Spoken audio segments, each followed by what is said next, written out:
Good Thursday morning, and thank you for being with us here on KARE 11 News Now. I'm Jason Hackett. Let's get to the breaking news this morning. Border Czar Tom Homan says immigration enforcement operations on the ground have been successful and that Operation Metro Surge should conclude.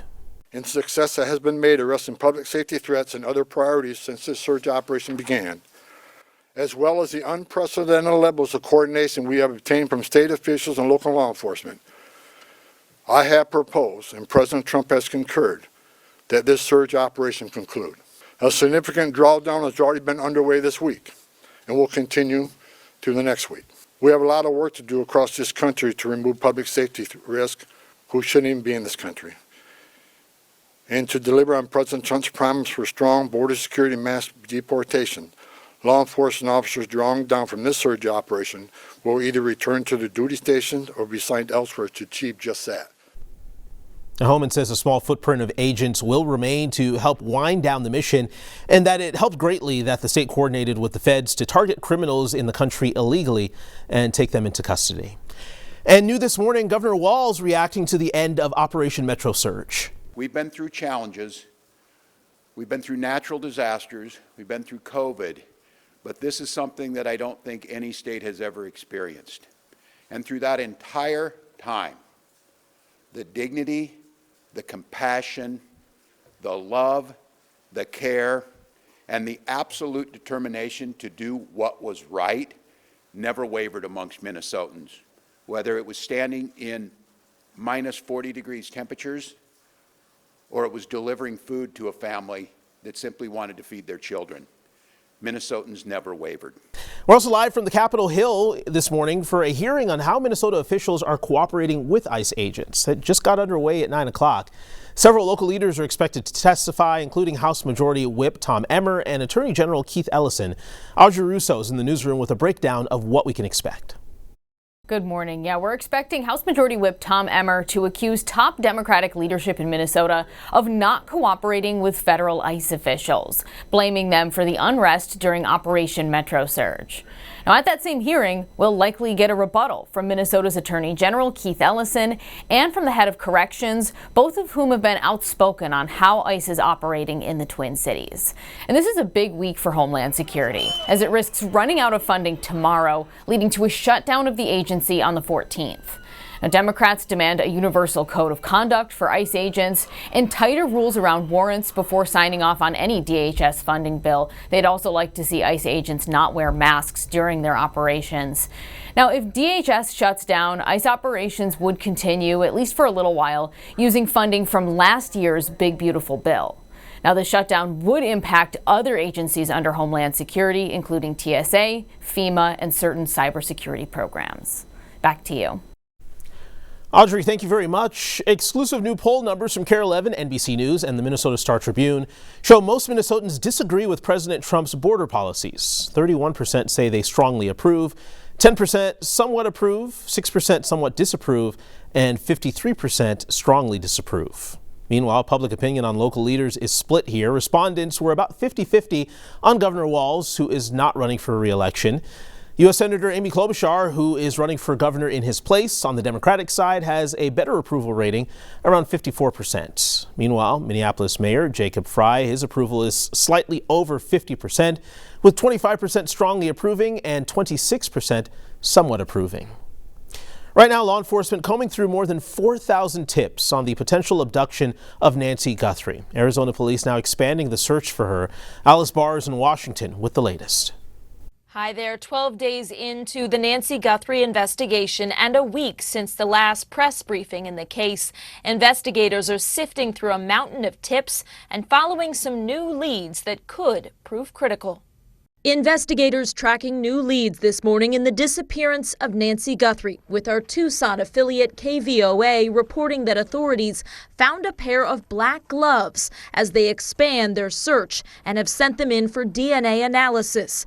KVOA also reporting investigators are asking neighbors in the Catalina foothills to check their doorbell cameras for footage from January 11th between 9 p.m. and midnight. That's 3 weeks before Guthrie went missing, and from the morning of January 31st, 9:30 to 11. The community on edge, worried especially for older neighbors. The thought of this happening to any of them is scary and sad, and yeah, I hope she comes back home so we can all feel safe again and so that her family can be happy. Today Show co-anchor Savannah Guthrie and her siblings have called for the public's help to bring their mother home. And the Pima County Sheriff's Department says they've received 18,000 calls since Nancy's February 1st disappearance, with a surge after the FBI released this recovered video of someone tampering with her doorbell camera. Following one lead, Pima County investigators detained and then released a man on Tuesday and searched a property in southern Arizona. Authorities have not identified who they detained or why, but this man, Carlos Palazuelos, says it was him and he's innocent, noting investigators showed a relative photos of a masked man. And they supposedly look like my eyes. He says he delivers packages in the Tucson area but had nothing to do with Nancy Guthrie's disappearance as the community rallies to bring her home. Here in Washington, President Trump has said all federal law enforcement resources are available to help in the search, while Arizona Senator Mark Kelly said he spoke with the Pima County Sheriff, who assured him he had a couple hundred investigators working with the FBI and doing everything possible to bring Nancy Guthrie home. In Washington, Alice Barr, NBC News.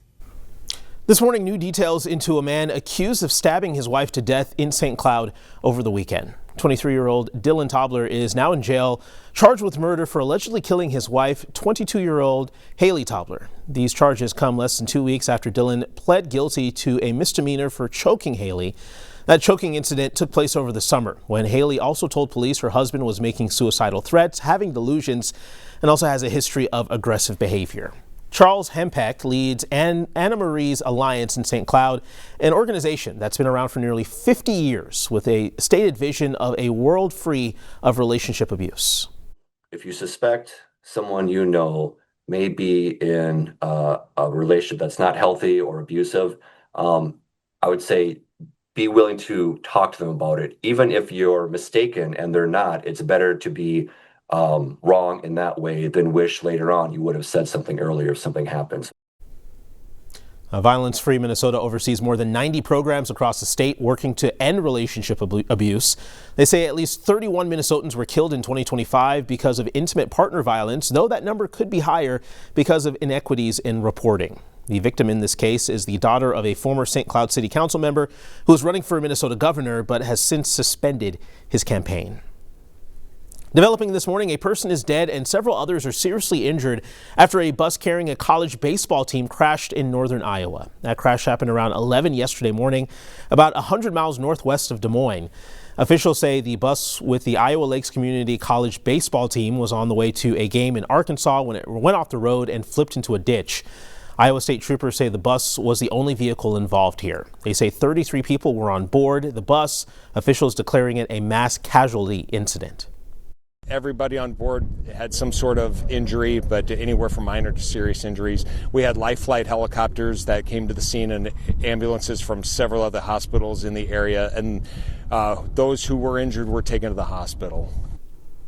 Officials are still looking into what caused the crash. Iowa Lakes Community College says it's working to get more information from local authorities and supporting those affected. Governor Walz has authorized $1.2 million to help St. Paul recover from a cyber attack last summer. Last night, the governor said the response required more resources than the city could handle and that the money is meant to restore critical systems. St. Paul officials said the incident exposed about 50 gigabytes of data from the Parks and Rec Department.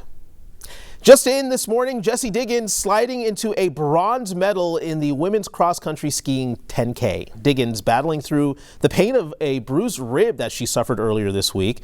The bronze is Diggins' fourth Olympic medal and says this will be her final Olympic Games. She plans to retire after the cross-country skiing season finale in New York next month.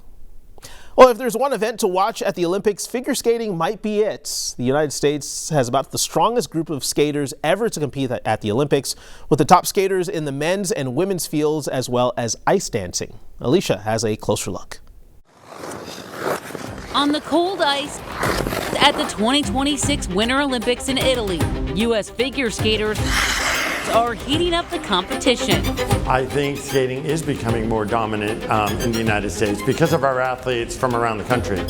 With one of the strongest U.S. teams to ever compete at the Winter Games. I mean, to have 3 world champions right now and a repeat world champion, or 2 repeat, I think, world champions at that.